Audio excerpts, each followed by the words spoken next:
On the coldest night of December, in front of 200 guests, the Duke of Rexford raised his glass and said the words that would follow him to his grave.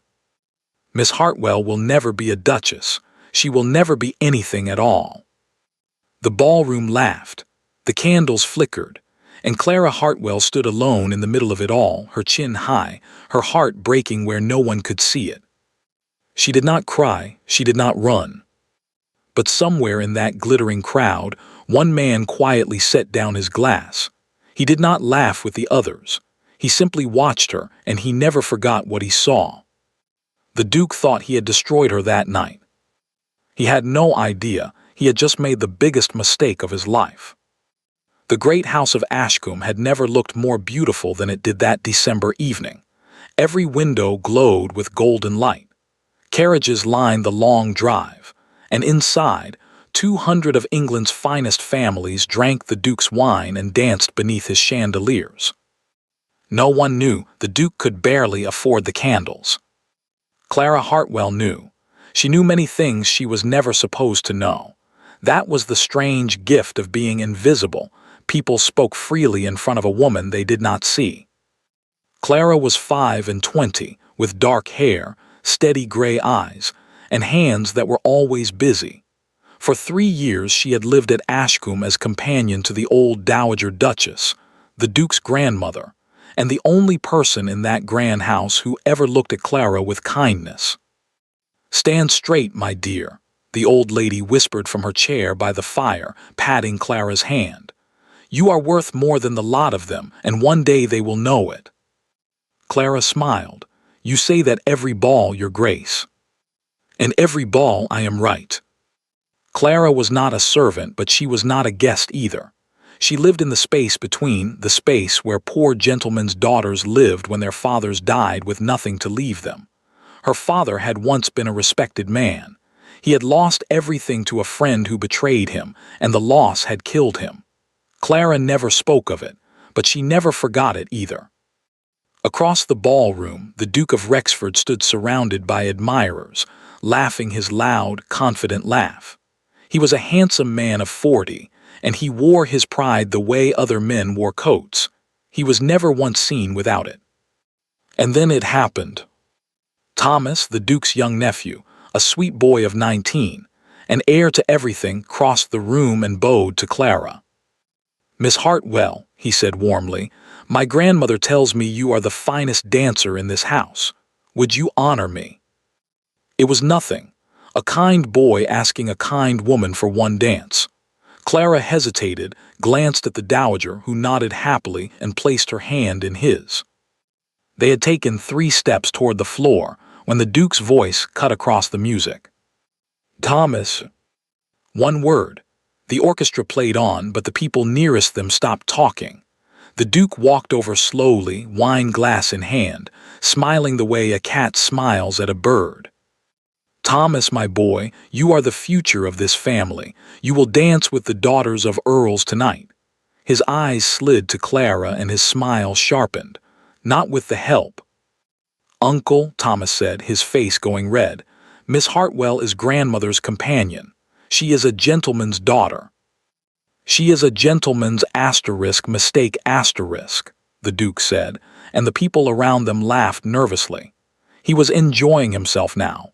He raised his voice so half the room could hear and lifted his glass as if making a toast. "Let me tell you all something about ambition. There are women in this world who believe that if they stand close enough to greatness, some of it will rub off on them." He looked directly at Clara. "It will not. Miss Hartwell will never be a duchess. She will never be anything at all." The laughter rolled through the ballroom like a wave. Clara stood perfectly still. She felt the heat rise in her cheeks, felt 200 pairs of eyes on her, felt the years of small insults gather into this one enormous one. Thomas was saying something angry beside her. The Dowager was struggling to rise from her chair, her old face pale with fury. Clara looked at the Duke for one long, quiet moment. "You are right about one thing, Your Grace," she said, in a voice that did not shake. "I will never be a duchess." Then she curtsied slowly, gracefully, perfectly. and walked out of the ballroom with her head high, while the laughter died awkwardly behind her. She made it all the way to the cold, dark hallway before her legs began to tremble. She pressed her back against the wall, closed her eyes, and let out one long breath. She would not cry in this house. She had promised herself that 3 years ago. That, said a quiet voice, was the finest exit I have ever seen. Clara's eyes flew open. A man stood a few steps away, half in shadow. He was perhaps 30 tall, with dark eyes and a face she did not know, and Clara knew every face that ever came to Ashcombe. He held a glass of wine he clearly had no interest in drinking, and he was looking at her not with pity, but with something far more unusual. "Respect." "You were watching," she said. "The whole room was watching, Miss Hartwell, but I suspect I was the only one watching you and not him." He set the glass down on a side table. "He humiliated himself tonight, not you. Give the room 10 years, they will remember it exactly that way." Clara studied him. His English was perfect, but there was something faintly foreign in the rhythm of it, like a melody played in a different key. "You have the advantage of me, sir. I don't know your name." The man smiled, and bowed with the ease of someone who had bowed in far grander halls than this one. "Adler," he said. "Stephen Adler, a traveler and as of tonight an admirer of courage." From the ballroom came the sound of music and laughter, the Duke's world spinning on as if nothing had happened. Neither of them could have known it then. But that night, in that cold hallway, between a woman the world called *nothing, and a man the world did not know at all, something had quietly begun. Something that would one day bring the Duke of Rexford to his knees. The morning after the ball, Ashcombe woke late and heavy, the way great houses do after great parties. Servants carried out dead flowers and empty bottles. And in the small sitting room in the East Wing, Clara Hartwell poured tea for the Dowager Duchess as if nothing at all had happened the night before. "You should have thrown the teapot at his head," the old lady said. Clara smiled. "Then we would have no teapot, Your Grace, and he would still be a fool." The Dowager laughed until she coughed, and Clara held her hand until the coughing passed. The old woman's hands had grown thinner that winter. Clara had noticed. Clara noticed everything. "My grandson wears his title like a crown," the Dowager said quietly, "and forgets that a crown is only metal. My husband, the old Duke, God rest him, used to say you can measure a man by how he treats those who can give him nothing." She looked at Clara for a long moment. "By that measure, my dear, you are the only aristocrat in this house." Clara looked down at the teacup. "You mustn't say such things, Your Grace." "I am 83 years old. I shall say whatever I please." What the Dowager did not say, what she never said, because Clara could not bear to speak of it, was how much she knew about the girl's past. But the past was there, all the same. It lived in the small habits Clara carried like scars. She never wasted a candle, because she remembered the winter there had been no candles. She never left food on her plate, because she remembered the year of thin soup. And she never, ever trusted a man who smiled too easily because her father had trusted one, and it had cost him everything. Richard Hartwell had been a good man. That was the tragedy of it. A respected gentleman with a fine house, a beloved wife, and a daughter he adored. He had taught Clara French and German and Italian himself, laughing that a clever mind was the one fortune no one could steal. He was wrong about that. There was one way to steal it. When Clara was 17, her father joined his money with a friend's in a great business venture. The friend was charming. The friend was noble. The friend swore on his honor. Within a year, the money was gone, and somehow, impossibly, all the debts belonged to Richard Hartwell and all the profits belonged to the friend. The papers had been signed. The law was satisfied. Her father sold the house, the horses, her mother's jewelry. Her mother died the following spring. Her father lasted 2 more years, growing grayer and quieter, until one morning he simply did not wake up. The doctor called it his heart. Clara knew better. Her father had died of a broken one. She had asked him once near the end, "Father, who was it? Tell me his name." And her father, kind, foolish, honorable to the last, had only shaken his head. "The name would poison you, my girl. Hatred is a debt that collects from the wrong person. Promise me you will build, not burn." She had promised, but she had kept his papers, a small locked box of letters and documents she had never had the heart to read, and she carried that box from position to position, house to house, the last piece of her father in the world. She could not have known, that quiet morning, how much was waiting inside it. Mr. Stephen Adler was supposed to stay at Ashcombe for 3 days. He stayed 3 weeks. The Duke barely noticed him. Adler was quiet, well-mannered, and most importantly, seemed to have money, which meant the Duke was happy to keep feeding him. What the Duke did not notice was where his guests' attention went. Stephen Adler watched the household the way a man reads a book, and everywhere he looked, he found the same woman. He saw her in the library at dawn, reading in 3 languages before the house woke. He saw her carry soup up 3 flights of stairs to a scullery maid who had a fever, a girl so far below Clara's own position that no one would ever have known or cared if she hadn't. He saw her sit with the dowager for hours, endlessly patient, letting the old woman tell the same stories again and again as if hearing them for the first time. And he saw how the house treated her in return. The Duke's guests looked straight through her. The Duke himself spoke to her only to criticize. One afternoon, Stephen found her in the library, up a ladder, fighting with a shelf of old books. "May I help you, Miss Hartwell?" "You may hold the ladder, Mr. Adler. This shelf has been trying to kill me for 3 years."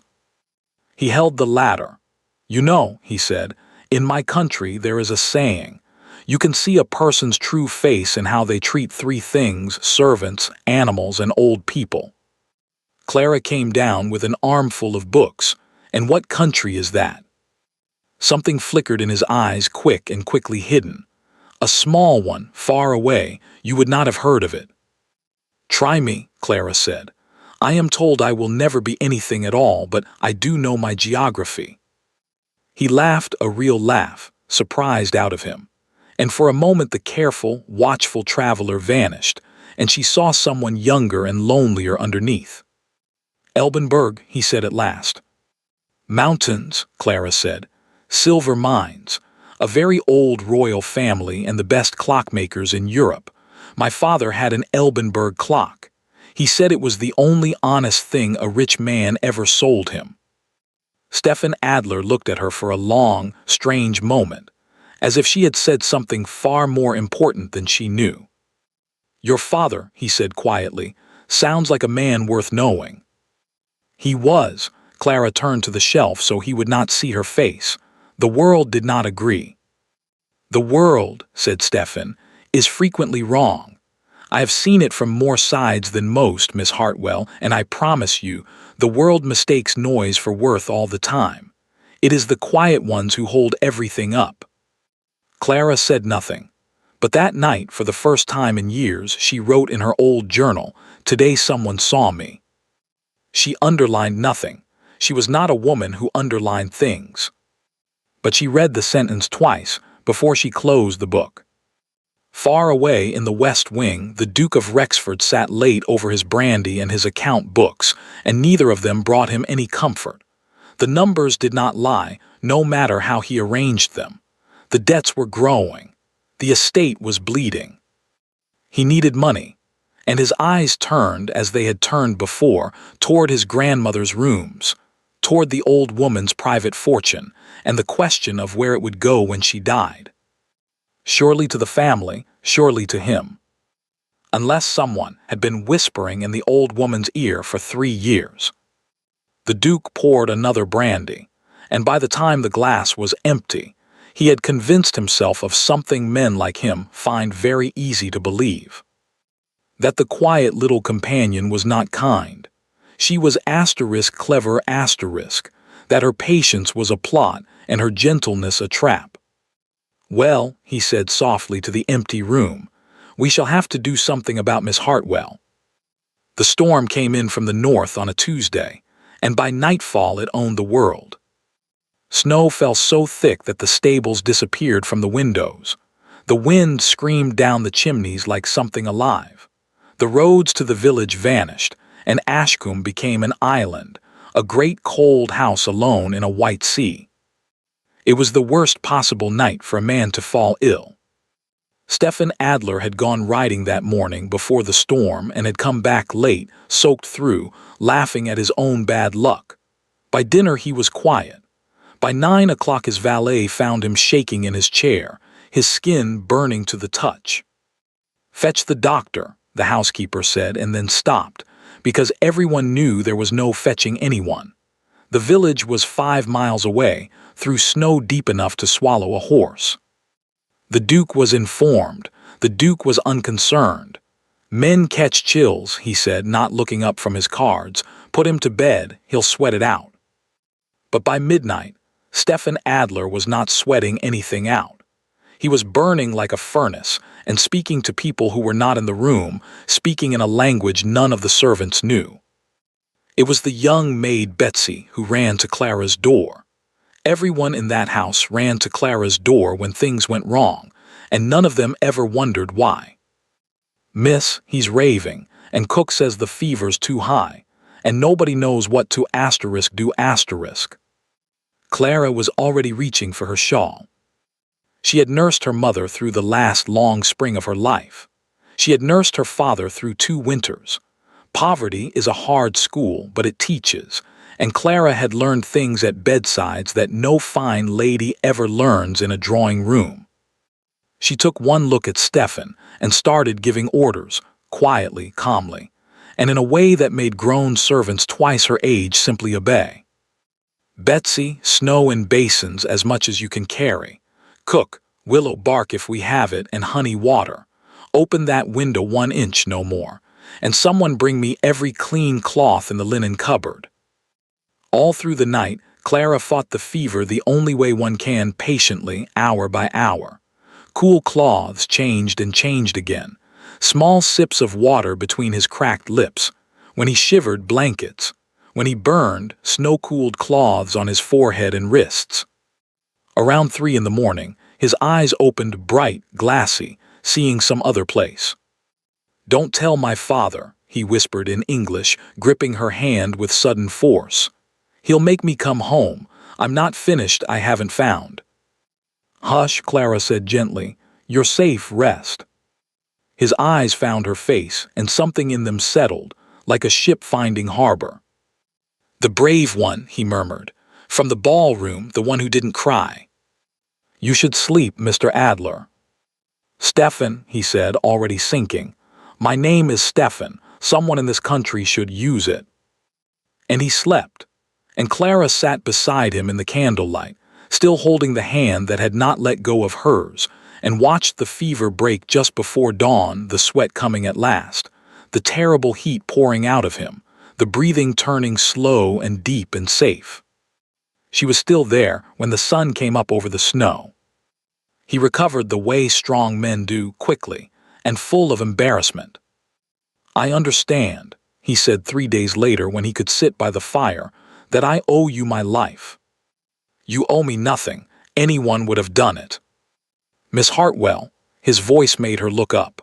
"I have been in many houses. I promise you anyone would not have done it. Anyone did not. You did." Clara folded her hands. "Then we shall say you owe me one small debt, and you may repay it by never riding into a snowstorm again." "A small debt," Stephen repeated slowly, as if the words amused him in some way she couldn't see. "No, Miss Hartwell, I am from Elbenberg. We are famous for 2 things, our clocks and our memory for debts. We repay both, always, exactly on time." He said it lightly, but his eyes were not light at all. The trouble came, as trouble at Ashcombe always did, from the West Wing. The Duke had noticed. Of course he had noticed.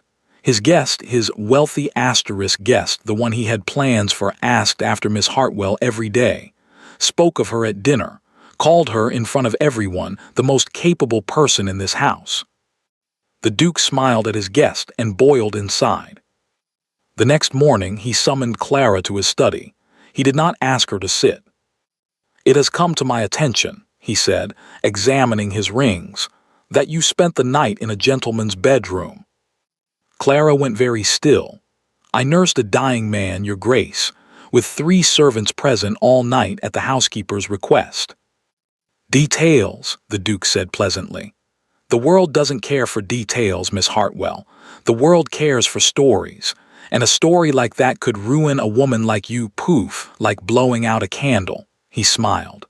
"Fortunately for you, I am a generous man. I will protect your reputation, and you in return will remember what you are in this house." He leaned forward. "You are not a nurse, you are not a guest, and you are certainly not whatever Mr. Adler's foreign manners have let you imagine you are. From today, you will take your meals in the kitchen. You will keep to my grandmother's rooms and the servants' stairs. And if I see you so much as speak to my guest again, you will be walking to the village with your box in your arms. Snow or no snow. Am I understood?" Clara looked at him, this man in his silk dressing gown, in his cold study, in his mountain of secret debts, and understood something she had not fully understood before. He was not cruel because he was strong. He was cruel because he was afraid. She didn't yet know of what. But fear, her father used to say, is the loudest thing in any room. "Perfectly, your grace," she said, and curtsied and left. She took the servants' stairs down.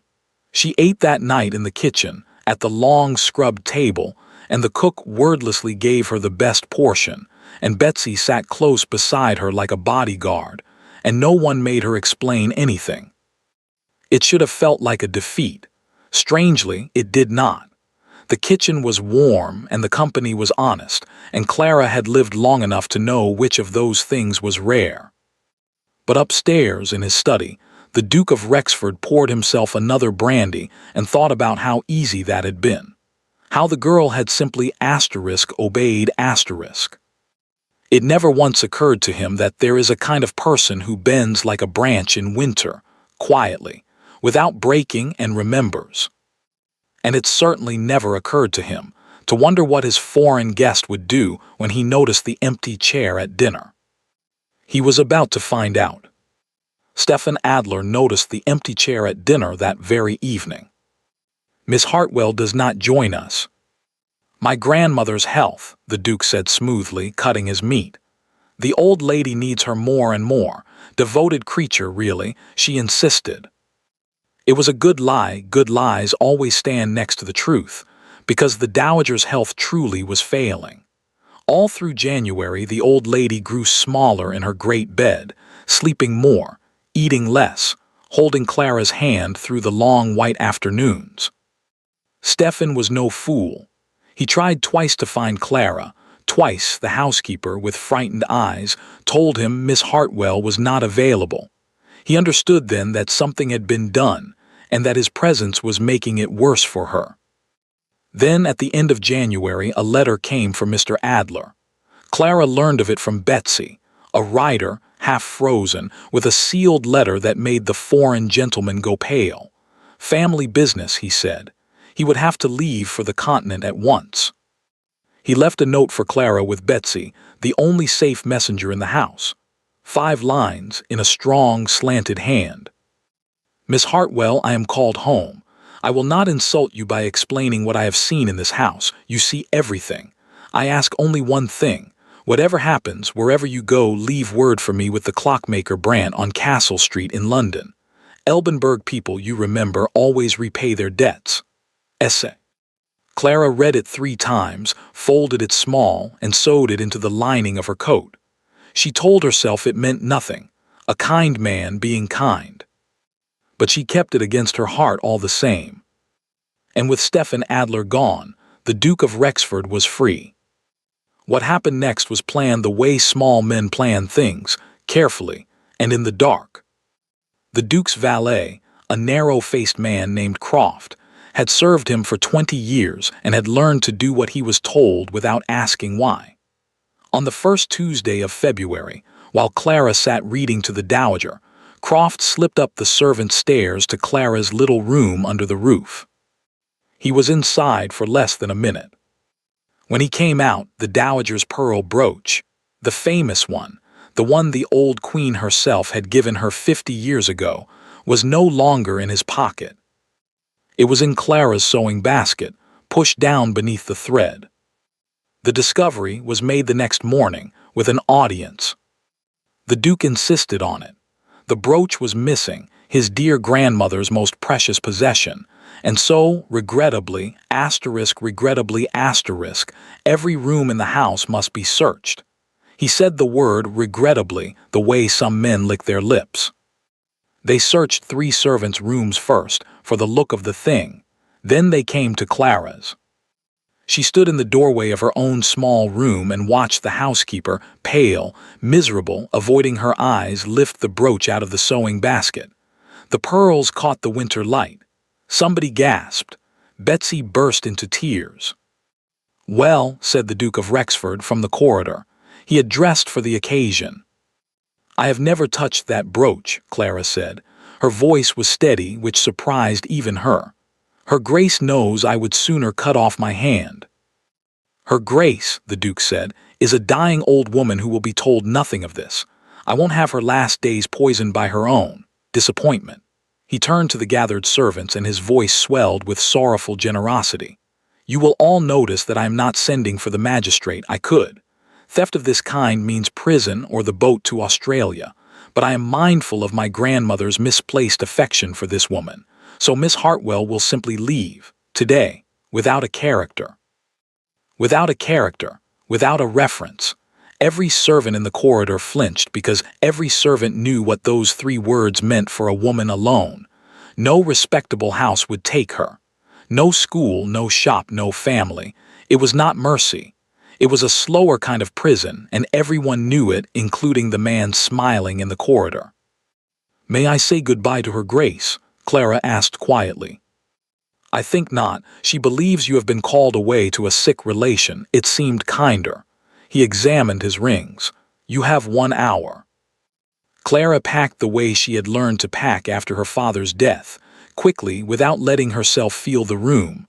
1 trunk, her father's box of papers, her mother's Bible, the coat with the letter sewn into the lining. At the last moment, she took out her journal, tore out a single page, and wrote a few lines. She folded the page and pressed it into Betsy's hand at the kitchen door. "When her Grace is strong enough, only then give her this. Promise me." "Miss," Betsy was crying so hard she could barely speak. "Miss, we all know you never." "I know you know." Clara pressed the girl's hand. "That is worth more to me than the brooch is worth to him." The cook filled her basket with bread and cold meat and a jar of honey, defying anyone with a look to say a word about it.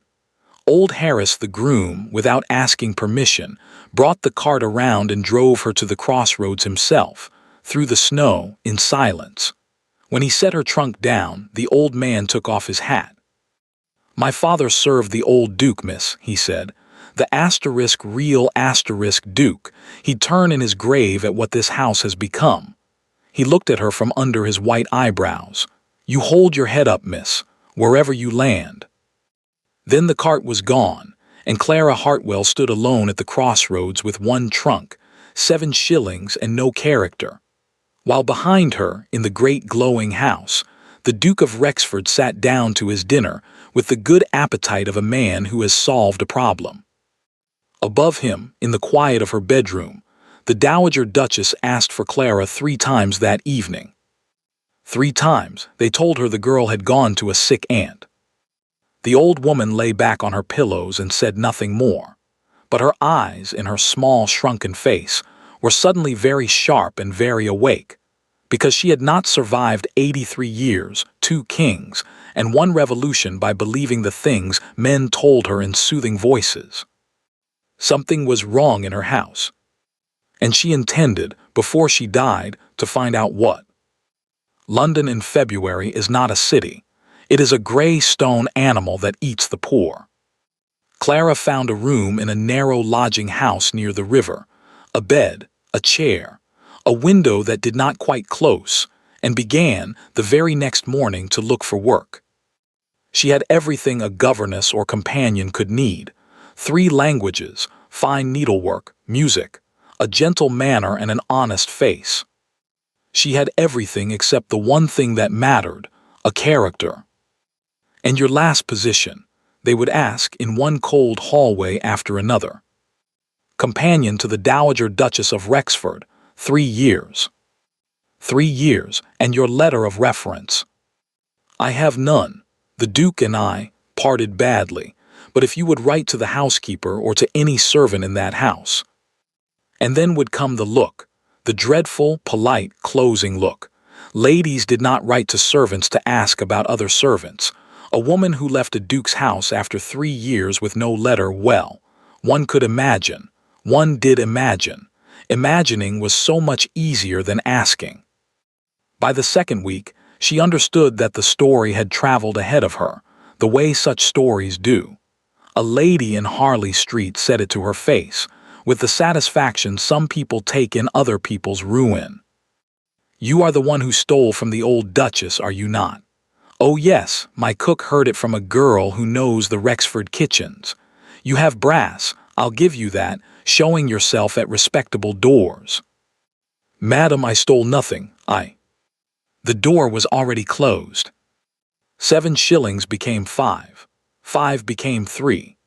Clara moved to a cheaper room, and then a cheaper one, until she was in a garret in Lambeth where the ice formed on the asterisk inside of the window, and she wore her coat to bed, Stephen's letter still sewn in the lining, though she no longer let herself take it out and read it. "Leave word with the clockmaker Brant, on Castle Street." She had walked down Castle Street once. She had stood across from the little shop with the golden clock above the door, and her hand had been in her pocket, on the folded note she'd written. And then she had turned and walked away. Because what would she say? "Dear Mr. Adler, you owe me a debt and I have come to collect it." She could hear the Duke's voice. There are women who believe that if they stand close enough to greatness, some of it will rub off. No, not that. Never that. She would starve with her head up before she would beg with it down. Her father's voice, gentler, answered from years away. "Pride is a fine coat, my girl, but it won't keep out the rain." "It's all I have left, Papa," she whispered to the frozen window. "Let me keep it a little longer." By the last week of February she had 1 shilling and 4pence, and she was hungry in the way that stops being pain and becomes a kind of grey quiet. She did sewing for a shop that paid by the piece and cheated her on the count. She wrote letters for sailors' wives at a penny a page. She grew thinner. Her coat grew looser. And then on a Tuesday morning, in a 3-day-old newspaper wrapped around 2pence worth of fish, she saw it. She almost missed it. It was 4 lines in the smallest print at the bottom of the page. "Wanted a lady of education as companion to an elderly lady of quality. Must read aloud well, speak French and German properly, and possess more sense than opinions. Liars, flatterers, and the easily frightened need not apply. Inquire at number 14, Grosvenor Square." Clara read it twice, and for the first time in weeks laughed out loud, alone in her freezing room. Liars, flatterers, and the easily frightened need not apply. Whoever had written those lines, she thought, she wanted to meet them. Number 14, Grosvenor Square, was a tall, quiet house with shining windows, and the butler who opened the door looked at Clara's worn coat with an expression that said he had already sorted her into a category. "The position," Clara said before he could speak, "in the newspaper. I've come to inquire." "There have been 11 ladies before you this week. Her ladyship has kept none of them longer than a quarter of an hour." He said it with a certain gloomy pride. "Name?" "Hartwell, Clara Hartwell." She was shown into a sitting room where a fire, a real fire, a big asterisk one, burned like something out of a dream, and behind a small table sat one of the oldest and most upright women Clara had ever seen. She was perhaps 90. She was dressed in black silk, wore rings on 8 fingers, and held a cane she quite obviously did not need for walking. Her eyes were pale blue and absolutely terrifying. She looked Clara over from shoes to collar. It took some time. "You are poor," the old lady said. Her accent was German, clipped and precise. "Yes, madam." "You are also hungry. Do not deny it. I have been hungry. It has a face." The old lady tapped her cane once. 11 women sat in that chair this week and told me how delightful my house is and how honored they would be. Flatterers. Tell me something true, Miss Hartwell, and be quick. Clara considered and was too tired and too hungry for anything but the truth. "Something true. Very well, madam. I was dismissed from my last position without a reference, accused of stealing a pearl brooch. I did not steal it. I believe it was placed in my room on the orders of my employer, the Duke of Rexford, because his grandmother loved me and he feared what that love might cost him. I cannot prove a word of this. Every respectable door in London has been shut in my face. You will likely shut yours too, and I have 1 shilling and 4pence in the world." She lifted her chin. "But you advertised for a woman with more sense than opinions, and it would not have been sensible to let you hear it first from someone else." Silence. The fire crackled. The terrifying blue eyes did not blink. "The Duke of Rexford," the old lady said at last slowly, as if tasting the name. "I have met him, twice. He kissed my hand and looked over my shoulder both times to see if someone more useful had entered the room." She sniffed. "A man who is rude to old women is a man in debt, Miss Hartwell. Remember that. It is never wrong." She tapped the cane again, twice this time. "Sit down. Schmidt will bring tea and you will eat everything on the tray and not pretend otherwise. You will read to me from the newspaper, the political pages. I have no patience for weddings, first in English, then the same in German, so I can hear if your grammar is honest." The old lady settled back. "I am the Baroness von Rates. If you last the week, you will find I am difficult, exacting, and never boring. The eyes do not lie, Miss Hartwell, and yours have not lied to me once since you entered this room. That has not happened to me since since before Napoleon." Clara sat. Tea came, and bread and butter and cold chicken, and she ate everything on the tray and did not pretend otherwise. That night she slept in a warm room at the top of the house in Grosvenor Square, in a real bed, with a fire in the grate. She did not know, could not have known, that the terrifying old lady 2 floors below was, at that very hour, writing a letter at her little desk. A letter in German, in a strong, slanted hand that ran in the family. It began, "Stefan." The Baroness von Rates was exactly as advertised. Difficult, exacting, and never boring. She rose at 6. She took a cold bath, which she recommended loudly to everyone and forced on no one. She read 3 newspapers before breakfast and argued with all of them. She said precisely what she thought, to precisely everyone and London society, which fears honesty the way cats fear water, adored her for it from a safe distance. And slowly, week by week, she began to rebuild Clara Hartwell. It was not done with kindness. The Baroness did not deal in kindness. It was done with work. "Your French is good. Your German is better. Your posture is a disgrace. You stand like a woman apologizing for the space she occupies. Stop it. You will walk across this room 50 times with my grandmother's Bible on your head, and you will imagine it is the head of the Duke of Rexford. That should keep it steady." Clara walked. Clara read aloud politics, philosophy, the terrible poetry of the Baroness's late husband, which the old lady listened to with her eyes closed and her rings glittering. Clara learned to run a great house's accounts, to answer letters from bankers and bishops, to sit at the Baroness's side through visits from people whose names appeared in newspapers.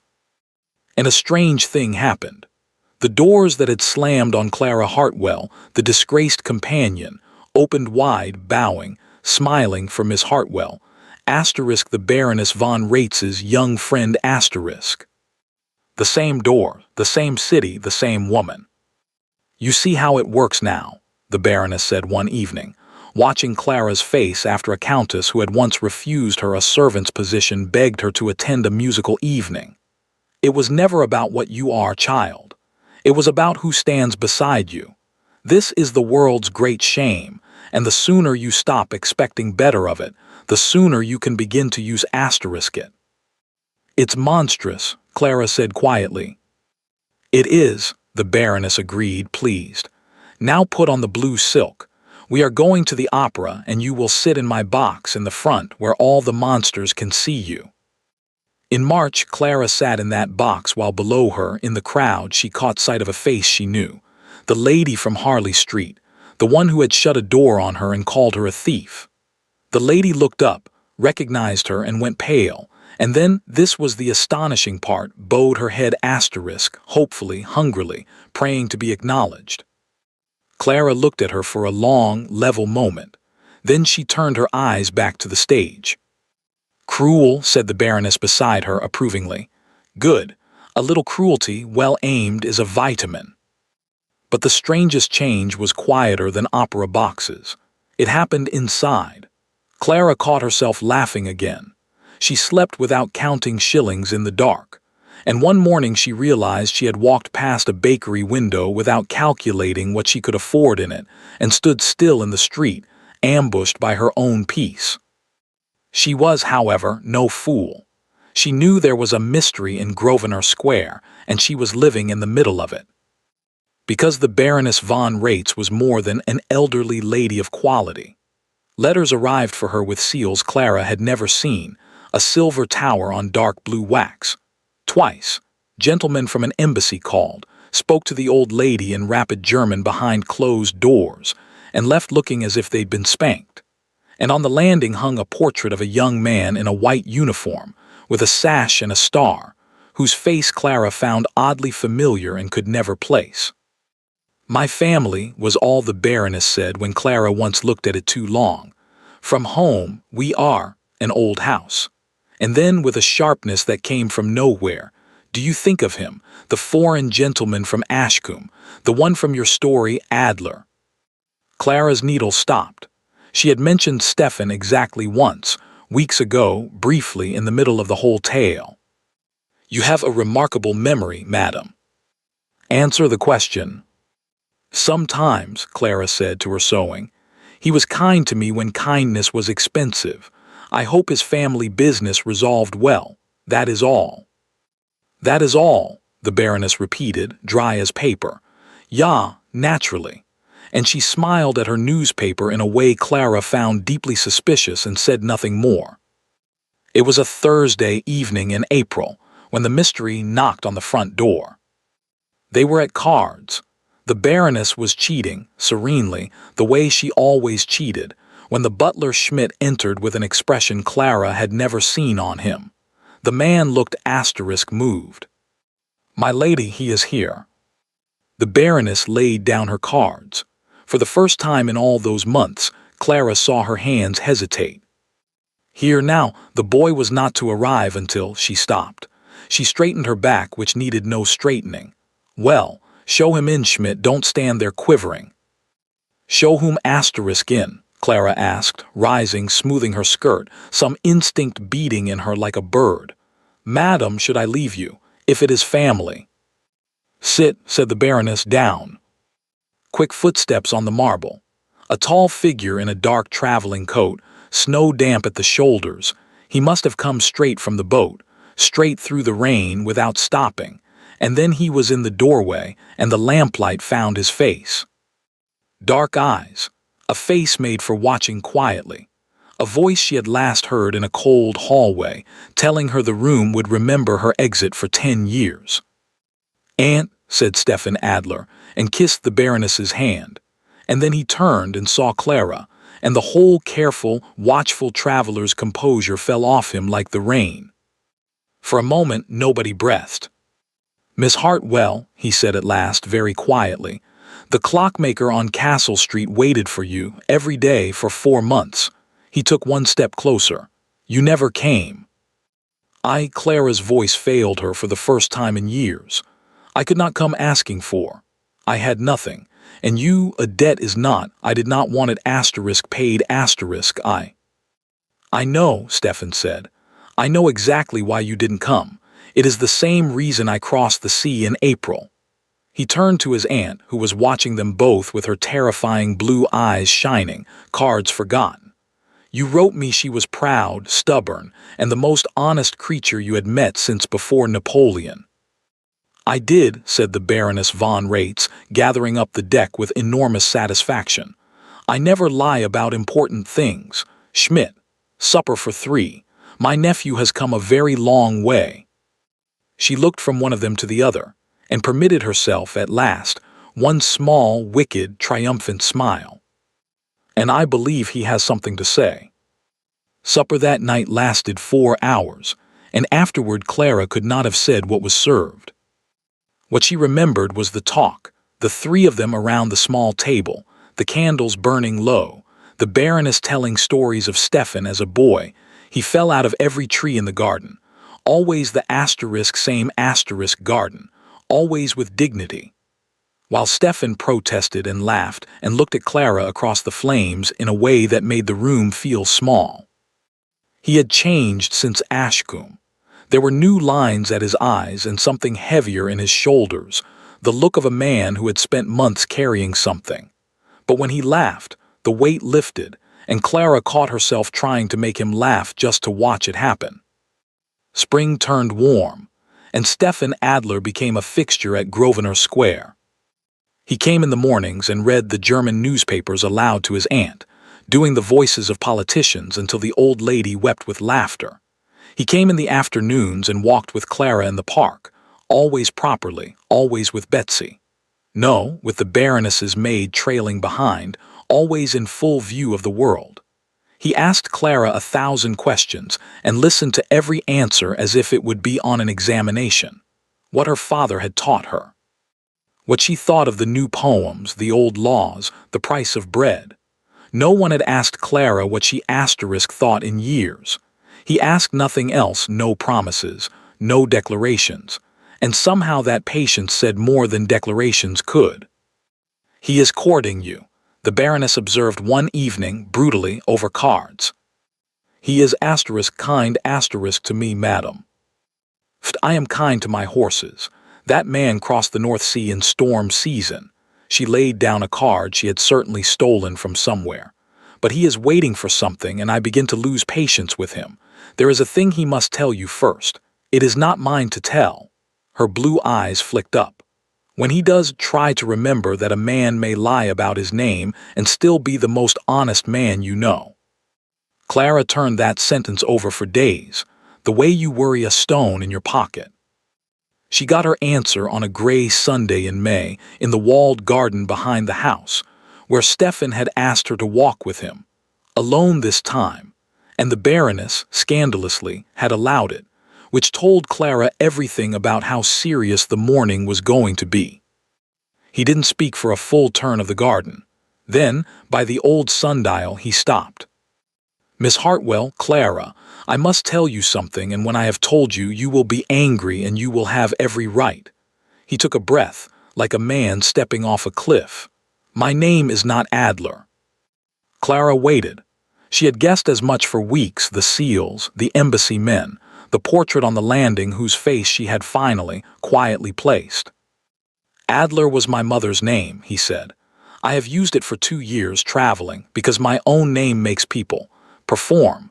Men flatter me, women are pushed at me like dishes at a dinner, and everyone wants something. In 2 years, exactly one person ever looked at me and saw a man instead of a door to walk through. His voice dropped. She was standing in a cold hallway, having just been publicly humiliated, and she was not crying, and she corrected me on the geography of my own country. Stefan, Clara said, say the name. He straightened, and it happened again, that thing she had glimpsed in his fever, the way something royal came into his spine without his permission. Stefan Alexander Friedrich, he said quietly, Crown Prince of Elbenberg, my father is the king. My aunt, a helpless gesture toward the house, is Her Serene Highness the Princess Augusta, who has called herself Baroness von Rates in England for 40 years because she says the full title attracts idiots. He almost smiled. That night at Ashcombe, when the fever had me, you heard me beg you not to tell my father. Some part of me knew, even then, that you were the one person in that house who could have sold my name, and never would. The garden was very quiet. Somewhere beyond the wall, London rattled on, unaware. The letter that called you home, Clara said slowly, pieces falling into place. In January. My father's health failed. It has recovered, he is strong again and twice as stubborn, but I am his only son, and I was made to understand my traveling days are ended. He looked at her steadily. I came back to England against his wishes, Clara. I came back for one reason, and she is standing in front of me, deciding right now whether to forgive me. You lied to me, Clara said, from the first evening. Yes. Every day at Ashcombe, every walk in the park. Yes. She looked at him, this man who had held her hand in a fever and called her the brave one asterisk, who had crossed a sea because an old lady wrote that an honest woman was starving in Lambeth, and she heard the Baroness's voice. A man may lie about his name and still be the most honest man you know. Then we are even, Clara said at last, because I lied to you as well. I told you I never went to Castle Street. Her voice caught. I went. I stood across the road with a note in my pocket and I was too proud to cross. So you see, Your Highness, we are both liars and both for the same reason. Neither of us could bear to be a beggar at the other's door. Stefan Alexander Friedrich, Crown Prince of Elbenberg, let out a breath that was half a laugh and half something much older, and took both her hands, and pressed them to his lips right there in the garden. Propriety be hanged. Marry me, he said. Not the prince, the man from the hallway, he asked first. And Clara, penniless, slandered, dismissed without a character, stood in the spring garden and laughed and cried at once, and said the only thing there was to say. Yes, God help us both, yes. Happiness, real happiness, has a sound. That house was full of it for 11 days. The Princess Augusta wrote triumphant letters home. Stefan wrote to his father, a long, careful, honest letter about the woman he had chosen. Clara walked through her days lit from inside, and even Schmidt the butler was seen once humming. And then, on the 12th day, the news reached a certain club in St. James's Street, where a certain gentleman sat drinking brandy he could no longer afford, hiding from creditors he could no longer avoid. The Crown Prince of Elbenberg, yes, staying in Grosvenor Square, engaged, they say, to some English girl nobody knows, a Miss Hartwell, companion to the old Baroness. The Duke of Rexford set down his glass very slowly. Hartwell. His first feeling was disbelief. His second, arriving swiftly, as it always did with him, was fear. Because the Duke did a piece of arithmetic in that moment, the only arithmetic he was truly gifted at. If she rises, I fall. The thief he had invented, princess of a silver kingdom, everything she knew about him, everything she could say in courts, in palaces, in rooms where his creditors bowed and listened. That she might say nothing, that she might simply be happy and let him rot in peace, never entered his mind. Men like the Duke cannot imagine mercy in others because they cannot find the shape of it in themselves. He called for pen and paper. If the lie is big enough, he murmured in the empty writing room, and travels fast enough, the truth never catches it. He knew exactly where to send it. Kings, he reasoned, are fathers first, and no king in Europe would let his only son marry a thief. The Duke of Rexford began to write. The Duke's letter took 9 days to reach the palace at Elbenberg, and it was a masterpiece. He had written lies all his life, to creditors, to friends, to his own mirror, and this was his finest work. He wrote not as an enemy, but as a friend. A concerned English nobleman, heartbroken to perform so painful a duty, warning a fellow father across the sea. The woman calling herself Clara Hartwell, he wrote, had been dismissed from his house for stealing pearls from his dying grandmother. There had been witnesses to the discovery, a house full of them. He enclosed statements from his valet Croft, from 2 footmen whose wages he paid, all sworn, all stamped, all perfectly legal-looking. He wrote that the woman was clever, that she attached herself to the old and the trusting, and that His Majesty's son, forgive me, sire, but I was young once, would not be the first good man blinded by a soft voice and a sad story. He signed it with his full title, sealed it with his crest, and posted it with the same hands that had ordered the brooch placed in her sewing basket. 9 days later, an old king read it in his cold study, read it twice, and sent for his fastest courier. The summons reached Grosvenor Square on a beautiful morning in June. That is how these things happen, never in storms, always in sunshine, always when the breakfast is still warm. Stephen read the letter standing, and Clara watched the color leave his face. "My father commands me home." His voice was very careful. Immediately, alone, he looked up. "He writes that allegations have reached him concerning you, documents, sworn statements. He writes," Stephen's jaw tightened, "that if I do not come and answer him, he will consider it my abdication." The Princess Augusta rose slowly from her chair, and for once she looked every one of her years. "Rexford," she said, "the debt-ridden man is always the first to spend on postage." "I will go," Stephen said. "I will stand in front of him and tell him the truth. He is hard, but he is not unjust. He raised me to believe a man's word must be worth more than his crown, and I will hold him to his own lessons." He took Clara's hands. His were cold. "3 weeks, 4 at most. Promise me you will be here when I return." And Clara, who knew better than anyone alive what sworn statements and a duke's seal could do to a woman with no name, looked into his eyes and made the second promise of her life she was not sure she could keep.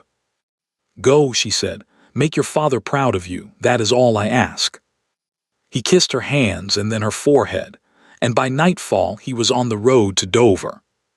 She held herself together for 6 days. Then the London papers found the story, as London papers always do. Not the truth is slow and dull, but the story asterisk, a prince's mysterious betrothed. Then 2 days later in a nastier paper, questions surround Miss H. The WREXFORDPEARLS. A dismissed servant's remarkable rise. Callers stopped coming to Grosvenor Square. Invitations were withdrawn with regrets, with headaches, with sudden journeys to the country. The lady from Harley Street told her tale in every drawing-room in Mayfair, and it grew teeth with each telling. Clara bore it. She had been poor. Slander was lighter than hunger. What broke her, what finally sent her, sleepless at 2 in the morning, to the bottom of her old trunk, was a single thought she could not silence. What if I truly cost him everything? She hadn't meant to open her father's box. She had only meant to hold it, the way a frightened child holds a father's coat.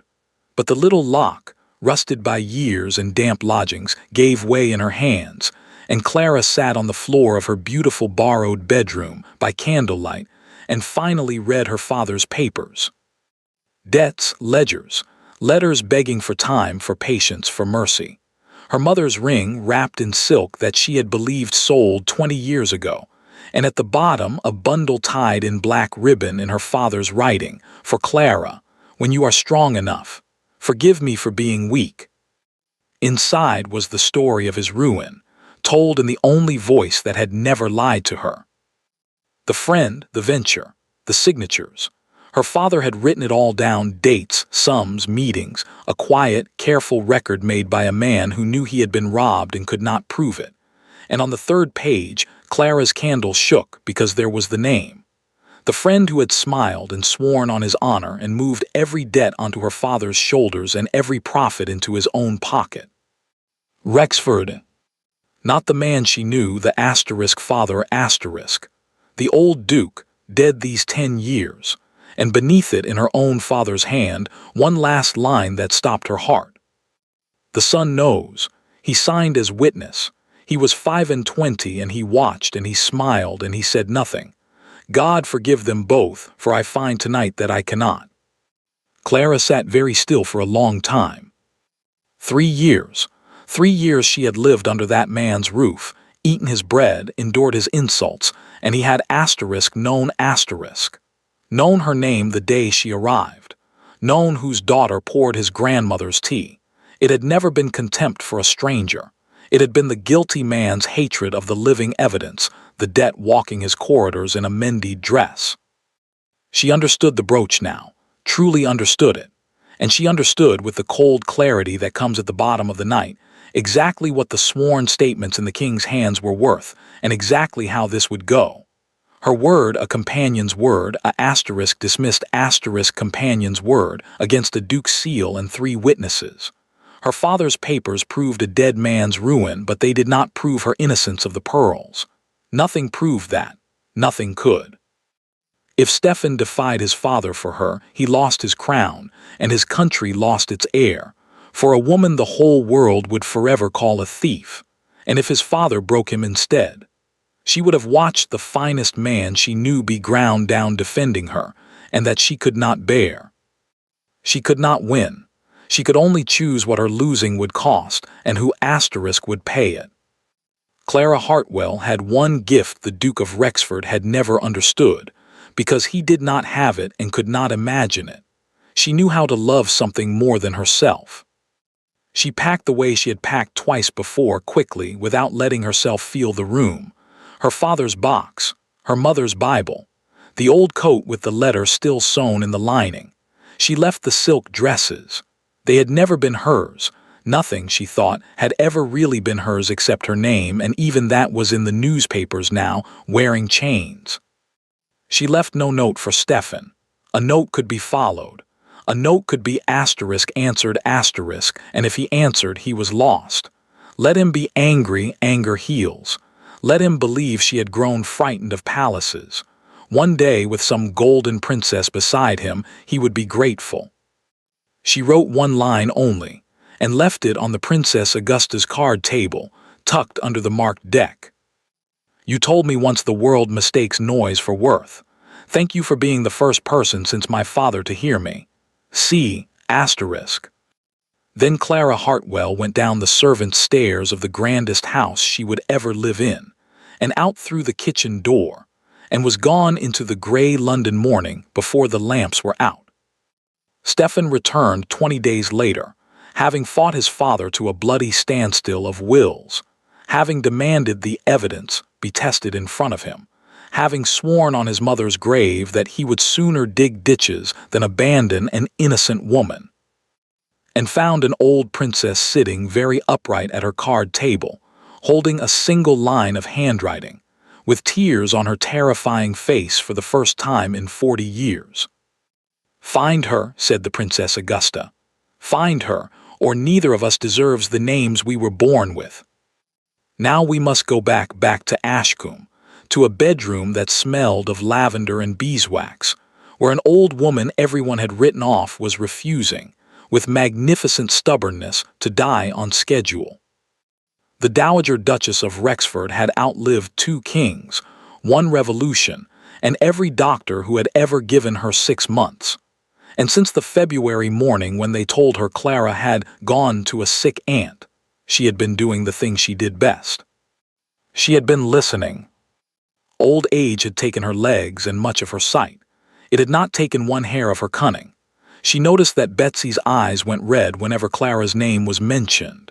She noticed that the servants said, "Gone away, Your Grace," in the flat voice servants use when they've been told what to say. She noticed that her pearl brooch, which she had not asked to wear all winter, was suddenly, pointedly, pinned to her shawl one morning like an alibi. So one gray afternoon she sent for Betsy, alone, took the girl's hand in her thin one and said, "Child, I am 83, I have perhaps 1 winter left, and I have no time for the mercy of liars. Where is Clara?" And Betsy, who had been carrying the truth like a hot coal for weeks, burst into tears and told her everything. The search, the sewing basket, without a character, the snow at the crossroads. The dowager sat quietly for a long moment. Those who knew her would have found that silence more frightening than any shout. "The brooch was in my jewel case in January," she said at last. "I saw it there myself the day of the ball when I chose my rubies instead. It did not walk to the girl's room." Her sharp old eyes lifted. "It was carried. Now, who in this house has hands that do my grandson's carrying?" They both knew the answer. Everyone in that house knew the answer. "Send me Croft," said the Dowager Duchess. "Tell him I am dying and wish to distribute a few keepsakes to the loyal staff. He will come at a run." What passed between the old lady and the valet took place behind a closed door, and lasted almost 2 hours. She did not shout at him. That was her genius. She had known Croft since he was a bootby of 9. She had known his mother and paid for his father's funeral, and she reminded him of these things in a soft, dying voice while her eyes held him like pins hold a moth. She spoke of heaven and of courts of law in that order. She observed, gently, so gently that when ruined men fall, they let go of the servants first, and that a duke drowning in debt would hand the law his valet the way a fox gives the hounds its tail. "You have done a wicked thing, John Croft," she said at last. "But I have watched wicked things done in this family for 60 years, and I know the difference between the hand and the head. Give me the truth in writing, and when the storm comes, and it is coming, John, I can smell it like rain, the truth will be your shelter. Refuse, and you may sink with him. Choose." Croft, narrow-faced, gray, 20 years obedient, stood in that lavender-smelling room, and for the first time in his service, thought about his own neck. Then he began to talk. The Dowager's own solicitor, Mr. Penhallow, came up from the village the next day, called quietly, about her Grace's will, which surprised no one and alarmed no one, least of all the Duke, who had been waiting hungrily for that very meeting. Behind the closed door, Croft repeated his confession, every detail. The order given over brandy, the brooch taken from the jewel case, the minute in Clara's room, the pushing of pearls beneath the thread. Penhallow's clerk wrote it all down. Croft signed. 2 witnesses signed. Penhallow sealed it. "And now, your Grace," said the old solicitor, "the will itself." "Yes," said the Dowager Duchess, folding her hands, and there was 60 years of aristocratic warfare in her smile. "Take a fresh page, Penhallow, and write asterisk slowly asterisk. I want every word of this to be enjoyed." Her private fortune, hers alone, her marriage settlement and her legacies, beyond her grandson's reach and larger than he had ever dared to dream, she left all of it to Miss Clara Hartwell in payment of a family debt. The words were chosen with care, and to her will she attached 3 documents: Croft's sworn confession, a letter in her own shaking hand, telling the world what her grandson had done, and one thing more which she had carried for 10 years and shown to no one: her late husband's private ledger. For the old dowager had known, of course she had known, where her son's money had come from all those years ago, and what had been done to a trusting man named Richard Hartwell, and which of her descendants had stood witness at 25 and smiled. The knowledge had shamed her into silence for a decade. God had now been kind enough to send that man's daughter under her roof. She recognized the surname the first day, the eyes the first week, and she had done the only penance in her power. She had loved the girl. Now she could do better than penance. She could do arithmetic asterisk. "There, your Grace," said Penhallow at last, sanding the page. "Though I must warn you, when this is read, it will fall upon the family like a thunderbolt." "Penhallow," said the Dowager Duchess of Rexford, settling back on her pillows with the deep, sweet peace of a general whose trap is set, "I am counting on it." She lived 4 more weeks, long enough to hear, through the Princess Augusta's answering letter, that Clara was safe, warm, and engaged to be married. She made Betsy read that part aloud 3 times, and long enough to learn, with a fury that nearly cured her, of the Duke's letters to Elbenberg. She dictated one final letter of her own that night to the King of Elbenberg, monarch to matriarch, one hard old creature to another, and enclosed a sealed copy of Croft's confession. It caught the Friday boat. Then, on a soft morning at the end of June, with Betsy holding one hand and the summer light on the window, the old lady smiled at something none of them could see and said, quite clearly, "Now I should like to watch," and was gone.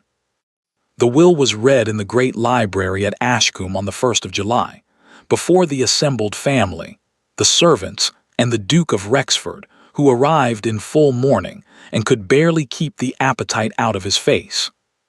Mr. Penhallow read slowly. He had been asked to. Those present would describe the scene for the rest of their lives. The Duke's expression traveling in the space of 10 minutes, from grief to confusion to disbelief to a gray, sweating horror as the fortune went to asterisk the thief. And then the confession was read out, word by word in front of 40 people. And then the letter, and then, like the last chime of an Elbenberg clock, the old Duke's ledger, itemized, dated, damning. By nightfall it was in every servant's hall in the county.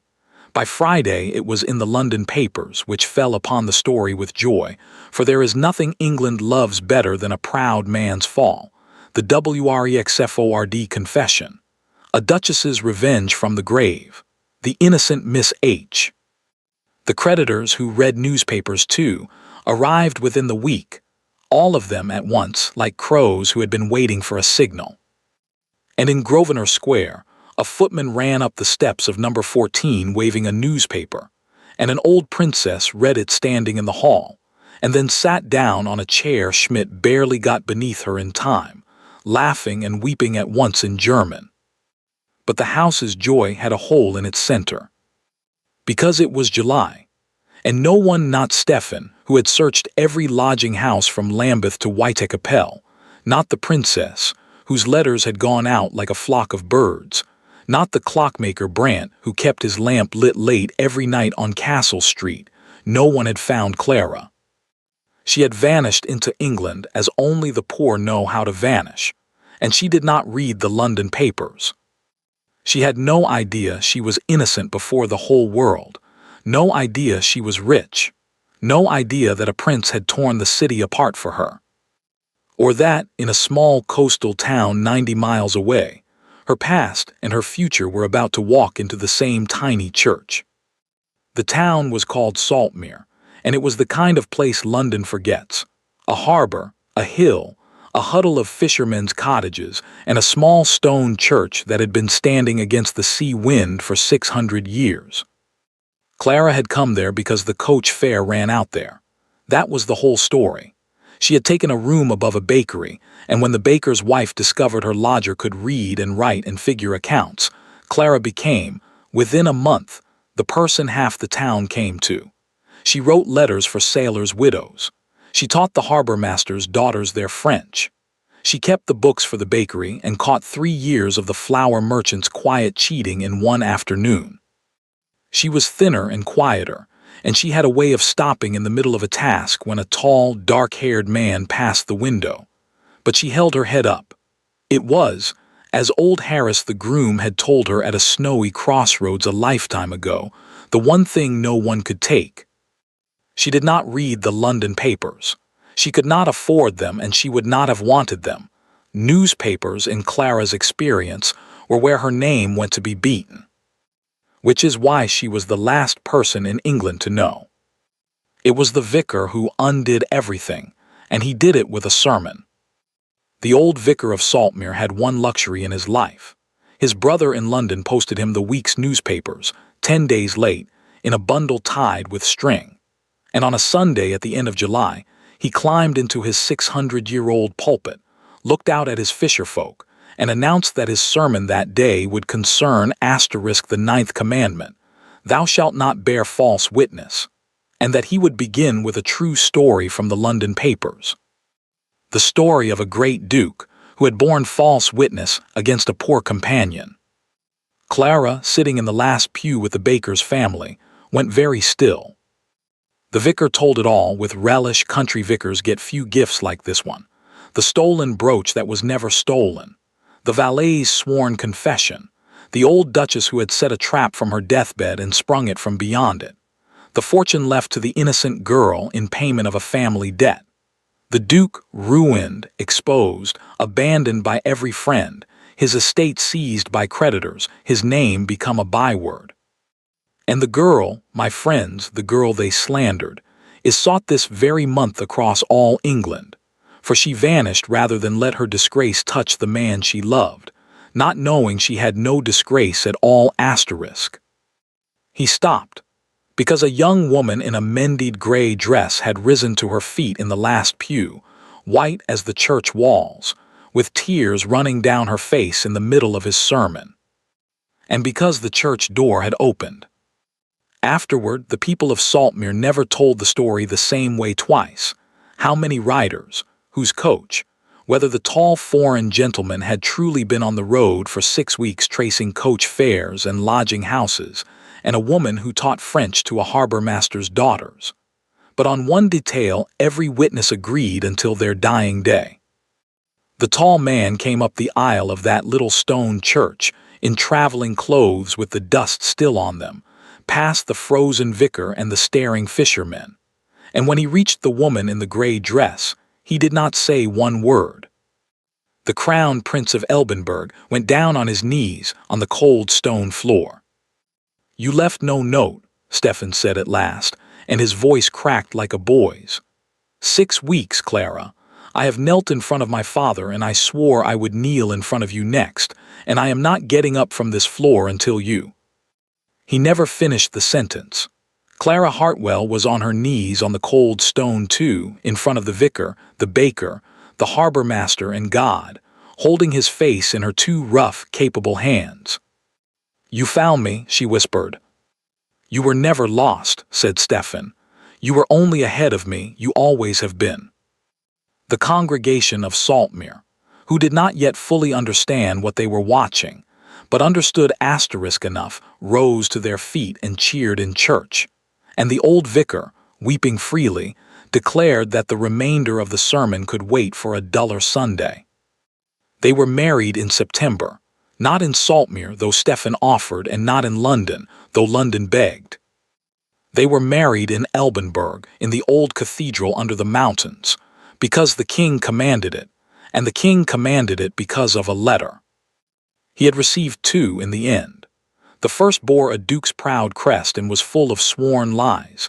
It sat now in a palace drawer, kept, the king said, to remind me what a gentleman's seal is worth. The second had come from a dying Englishwoman he had never met, monarch to matriarch, enclosing a valet's confession and one blunt closing line the old king read aloud at the wedding breakfast, to the delight of every guest. "Your Majesty, my grandson tells falsehoods about this girl because he owes her family everything and cannot pay. Take her for your son before some wiser king takes her for his. Rexford, the real one." The king had summoned Clara to a private audience the day she arrived, a terrifying old man in a cold study, with his son's same dark eyes, and had questioned her alone for 2 hours about her father, her ruin, her ledgers, her opinions on 4 subjects, and her refusal twice of the money the crown offered to settle upon her before the wedding. At the end he was silent a long moment. "My son crossed the sea against my orders for you," he said. "I broke my health raising him to know a person's worth from their title. It is the single lesson I was never sure he learned."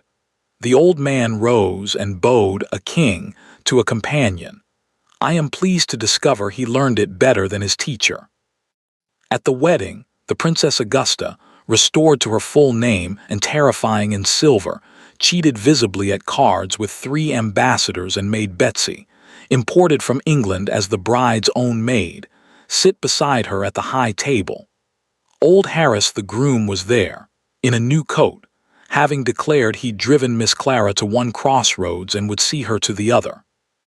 And when the crown of Elbenberg's crown princesses, 500 years old, silver from the mountains, was set on the head of a woman who had once eaten alone in a kitchen, the cathedral bells rang for a full hour.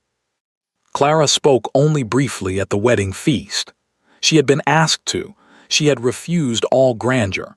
She stood in her wedding dress with her husband's hand in hers and said this: "Years ago, in front of 200 people, a man raised his glass and told the world I would never be a duchess. I have thought about those words in cold rooms and warm ones, hungry and fed, and I have come to a conclusion. She lifted her own glass, and the room saw that her eyes were shining and her chin was high. He was asterisk right asterisk. I never became a duchess. She looked at Stefan. I became something better. I became a woman who was loved before anyone knew her name, by an old lady who owed me nothing, by servants who risked their places for me, and by a man who knelt on a stone floor in a fishing village. No title does that. Only people do. She raised the glass higher. To the ones who see us when we are invisible, the rest, my friends, is only noise. 200 guests rose. And in the mountains of Elbenberg, they say, the toast that followed could be heard across the valley. 12 years passed. They passed the way years pass in stories that end well, quickly for the happy, and very, very slowly for the rest. In Elbenberg, the silver kingdom under the mountains, the people had a new favorite subject, and her name was Crown Princess Clara. They loved her the way people love what is theirs fiercely, and with stories. They told how she had answered the old king in perfect German the first day, and how the old king, who smiled twice a year, had smiled. They told how she went into the mountain villages every autumn without ceremony and sat in kitchens and listened, and how the schools she built took every child, the clockmakers and the shepherds alike. Because, she said, her own father had taught her that a clever mind is the one fortune no one can steal. They told how the old king in his last winter would let no one else read to him, how he died holding two hands, his son's and hers, and how his final words to Clara had been, "You were my best argument, child. When I meet your father, I intend to thank him." Stefan was crowned in the spring, and the woman a duke had toasted as asterisk nothing at all asterisk stood beside him in the old cathedral, while the bells rang across the valley, and became, as the reader has perhaps been counting on their fingers, not a duchess after all. A queen. There were children, 3 of them, loud and stubborn and permanently escaping their tutors, which their great-great-aunt Augusta declared was the healthiest possible sign. The Princess Augusta had refused categorically to die on anyone's schedule, and at 101 years old still cheated at cards every evening, taught the royal children to do the same. The world will cheat you, darlings. Be prepared. And pronounced Clara's eldest daughter, the most promising liar in the family, after myself. Betsy, little Betsy from the Ashcombe kitchens, who had once run through a storm-dark house to fetch the only person who could help, was now Frau Elizabeth, head of the Queen's household, married to the palace's chief clockmaker, and quite the most important woman in the kingdom after the Queen herself. She still cried easily. Some things do not change and should not.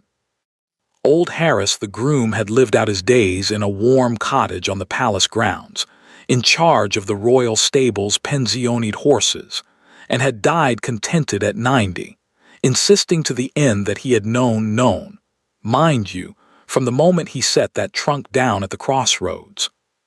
And every summer, the Queen of Elbenberg went home to England. She went quietly, as she did most things.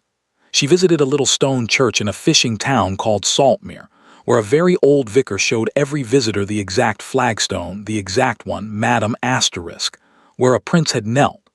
She visited a grave at Ashcombe, the Dowager Duchess of Rexford's, which was never in 40 years without fresh flowers, because Clara paid the village a standing sum, and the village, which knew the whole story, would have done it for nothing. Ashcombe itself had passed to Thomas, the kind nephew, the boy who had once crossed a ballroom to ask an invisible woman to dance. The creditors had taken everything from his uncle, but the entailed house itself they could not touch, and Thomas, who had inherited a shell, had married sensibly, worked like a farmer, and filled the old rooms with children and dogs. He and Clara wrote to each other every Christmas. He was the only Rexford she ever wrote to, because there was one other Rexford still living. The man who had once been the Duke of Rexford lived in a cottage on the edge of a Yorkshire village, on a small annuity that arrived quarterly from a lawyer who would never say who paid it. He was 72. He had been very handsome once and very proud, and both had gone the way of the estate, the paintings, the horses, the friends. The friends had gone first, friends like his always do. They had vanished in a single season like swallows, the summer the newspapers finished with him. His clubs had removed his name. His mistress had married a brewer. Croft, pardoned on the strength of his confession, had ended his days respectably as a churchwarden, of all things, and was said to have prayed for his old master every Sunday, which the old master, had he known, would have found the deepest insult of all. For a few years he had told his story to anyone in the village tavern who would listen, the true story, he said, in which he was wronged. But the village took the London papers too, and after a while he stopped telling it, because he could see in their faces that they knew, and worse than knowing, that they pitied him. Contempt he could have borne. Pity was the one wine he had never learned to swallow. So he grew silent and old and small. He kept one servant, a deaf village woman who cooked his meals and did not listen to him, which suited them both. He read the newspapers, he could not stop himself, and so he had followed, year by year, in paragraphs that never knew he was reading them, the rise and rise of a woman he had once toasted in front of 200 people. Companion, bride, princess, queen. He told himself he felt nothing. He had told himself things all his life and been believed. But on winter nights, when the wind came down off the moors and the fire burned low, the old man sometimes sat very still in his chair, and the room around him would fill up with a ballroom, candles, music, 200 laughing faces, and he would hear his own voice, young and sure and pleased with itself, saying the 14 words that had followed him, exactly as promised, all the way to the edge of his grave. She will never be a duchess. She will never be anything at all. He had spent 12 years learning what every ruined man learns too late, that the words we throw at others are boomerangs, and the harder the throw, the truer the return. The envelope came on the coldest day of December. He knew the coldest days now. His bones kept the calendar. The deaf woman brought it in with the bread, and he almost did not open it, because envelopes had meant creditors for so long that his hands still trembled at the sight of one, 12 years after the last debt was seized and settled. But this envelope was heavy, cream-colored, and sealed with dark blue wax, and pressed into the wax was a silver tower. The old man sat down slowly by his small fire, and it was a long time before he broke the seal. Inside there was no letter. There were two things. The first he recognized before his eyes had fully understood it, and his breath went out of him as if he had been struck. It was a seal ring, a gentleman's ring, old gold, worn smooth, and engraved on it was a crest he had last seen 40 years ago, on documents he had witnessed at 25 with a smile on his face. The crest of Richard Hartwell. The ring had been sold, of course, with everything else. Sold and melted, he had always assumed, like everything that man owned, like the man himself. Someone had spent years finding it. Someone had bought it back. And someone had sent it, not kept it, sent it to the last person on earth with a reason to be haunted by it. The second thing was a small card, and on it in a strong, clear hand were two lines. I forgave you long ago, not for your sake, but because hatred is a debt that collects from the wrong person. My father taught me that. You knew him once. And below, where a signature would be, no title, no crown, no flourish, just Eclaira. The old man sat by his fire with the ring in one hand and the card in the other for a very long time. The deaf woman, coming in at dusk to light the lamp, found him still there, and she would say afterward in signs to her sister that the old gentleman had been weeping quietly, the way men weep who are long out of practice, and that he had not looked destroyed. He had looked, she said, like a man who had finally been allowed to put something down.